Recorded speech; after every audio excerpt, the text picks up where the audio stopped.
emotional trigger and how we can calm our nervous systems when we are triggered. Would you rather is more than just a popular game. The question that it asks, what are you more or less comfortable with, can give us some really important information about what situations or emotions we're trying to avoid, consciously and unconsciously. This can help us understand our habits, our reactions, and our overreactions. For example, do you tend to become clingy or dependent on other people as a way of avoiding feeling alone, lonely, abandoned, rejected?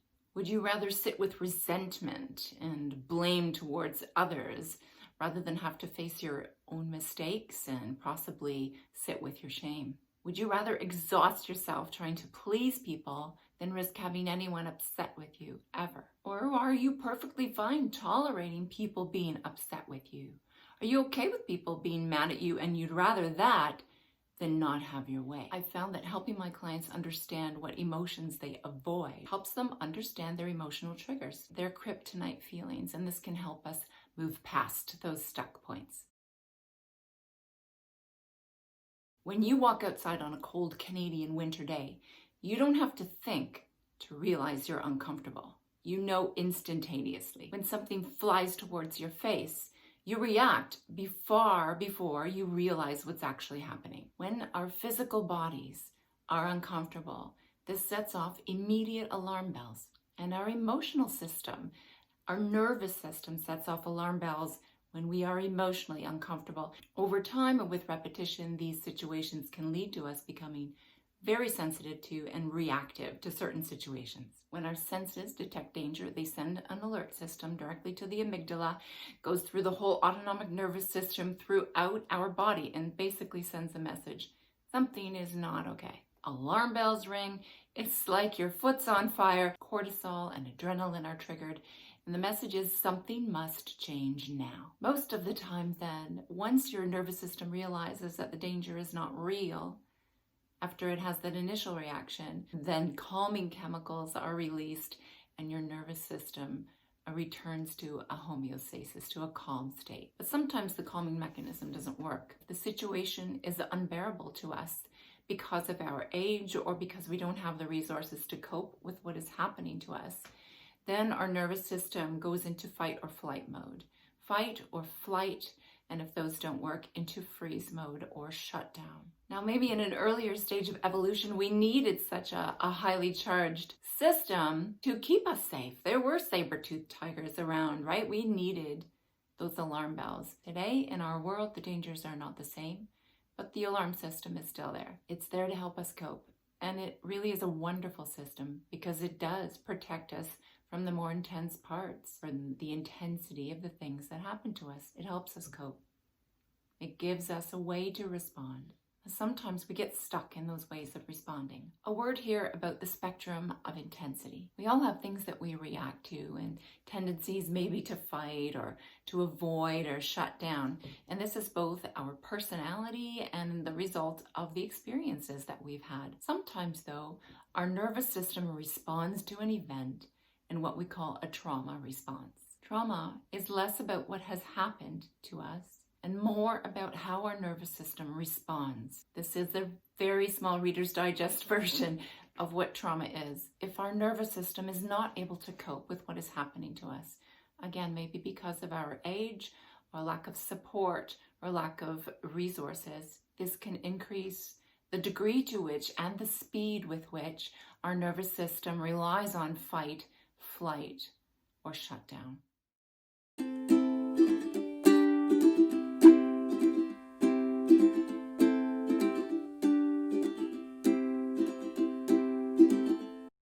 And we know that events trigger feelings. There are certain feelings that nobody wants to feel in any amount. Things like feeling powerless and worthless, unloved, unlovable, rejected, abandoned, ashamed, unsafe, sometimes come directly from what happened to us. If your power is stolen from you, you may become more sensitive to feeling powerless. If you are treated as though you are worthless or unimportant, if you are actually abandoned in some way, you're going to become more sensitive to those feelings. So over time, we can develop sensitivities to certain of these emotions that make that particular emotion then unbearable to us. It is as though we have had too much of that particular feeling and we can't stand anymore. We have just had enough. And it becomes sort of like a kryptonite. Superman is super strong, but kryptonite takes him down. You might be able to manage many emotions, but that one particular feeling, if it is touched, it's too much for you. It's sort of like a bruise. Normally I can pound my arm and it doesn't hurt that much, but if I had a bruise, a touch, even a light touch, could hurt, which is strange, you might think, because a touch, a light touch, shouldn't hurt.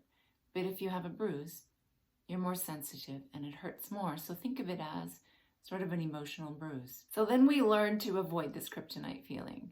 And many of the ways that we avoid this feeling are very healthy. Being a kind, good person who generally follows rules does protect you from people being super angry with you, from shame.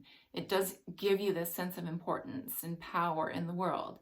So many of our coping skills are healthy. But sometimes we develop habits, ways of avoiding these feelings that may be destructive to us or to others. Example, you come home from work or from somewhere, you open the door and the door won't open fully because there's a bunch of shoes blocking the way. Maybe you've got kids or a partner who's not really on board with where you would prefer the shoes to be.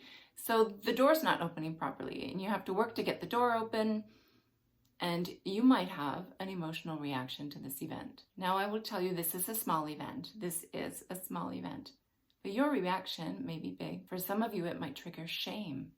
I'm failing as a parent. I can't even get my kids to put their shoes away. Or worthlessness. These people don't care about me. Clearly my family doesn't love me, or they would put their shoes away. Or powerlessness. I can't get people to listen to me. I can't get people to do what I want them to do. If you like things to go your way, it's possible that powerlessness is your kryptonite. Now, not recognizing and dealing with your kryptonite could lead to things like depression, anxiety, addiction to anger even, or the numbness of PTSD. All of these things out of proportion to what's actually happening, but all of these things, part of that nervous system's fight, flight, or freeze response. So basically what's happened in that incident is the shoe blocking the door is a small event, but that small event has lit a little fuse, and that fuse ignites a bomb that is inside you. And when that bomb goes off inside you, it sets off all those alarm bells in your nervous system. Something's not okay. Something has to change. We are not okay. My foot's on fire. Put it out immediately. And so your response will be different depending on what your kryptonite is. If your tendency is to feel shame, you may sink into a depression. If your kryptonite is worthlessness, you may be a puddle of tears. If your kryptonite is powerlessness, you may become very angry. Because basically what you're trying to do is change that little event. The problem is that you don't recognize that it's not about the event. It's not about the event at all. It's about the fact that you cannot stand the feeling that the event triggers inside you. The bomb is going off inside you. This is your stuff. This is your sensitivity, your trauma, perhaps your emotions. Okay, so what now, right? I know what my kryptonite is. I think I know what my kryptonite is, but what do I do about it? What's next? Number one would be awareness. Awareness of your emotional responses, awareness of your emotional states, your thought processes, and then shifting that state of awareness through mindfulness, through meditation. Your thoughts and your feelings are only part of your consciousness. You can use that awareness to detach from, to step back from those feelings and thoughts. When you take a step away from your feelings and thoughts, they lose a little bit of their power, and you gain a different perspective in relationship to them.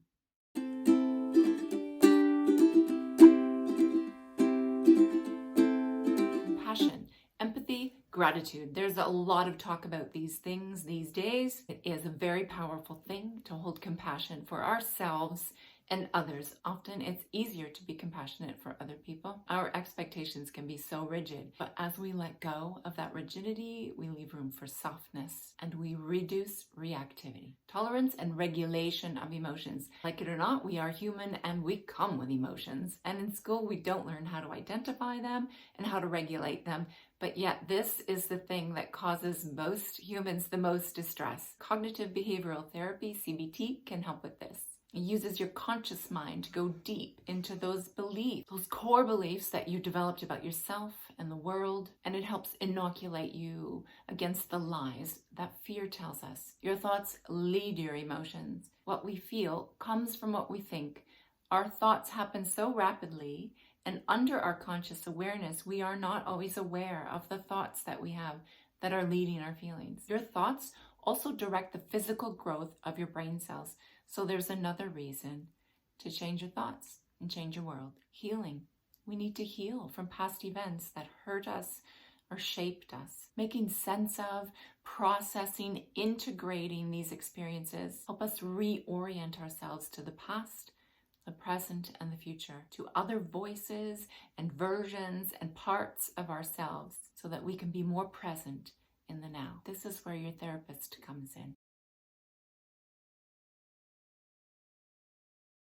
The body is key, especially because many times our responses are completely underneath our conscious awareness. Sometimes our trauma responses are so ingrained that talk therapy can only take you so far, and a different type of therapy that takes a different way in, a different approach, can be so helpful and necessary. So I'm talking about things like EMDR, like EEG neurofeedback, somatic, or other body-based therapies. They all seem to work differently, but they do the same thing. They shift your nervous system's orientation to the world and assist in its ability to be alert and calm. So change can happen without even using the conscious mind. And sometimes this type of change is more profound, longer lasting, because we're not limited by the constraints of the conscious mind. But even outside of a therapist's office, guys, okay, at home, there are lots of things that you can do to calm your nervous system that have to do with your body. When you eat properly, when you exercise, stretch,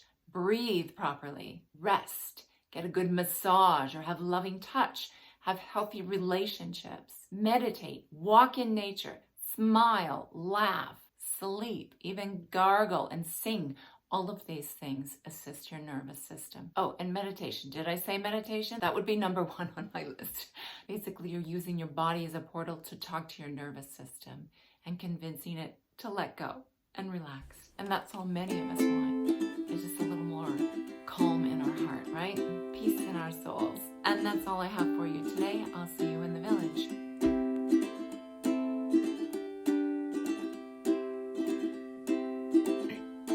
Power. What? Proportion. Calming kind of. Adrenaline a lot.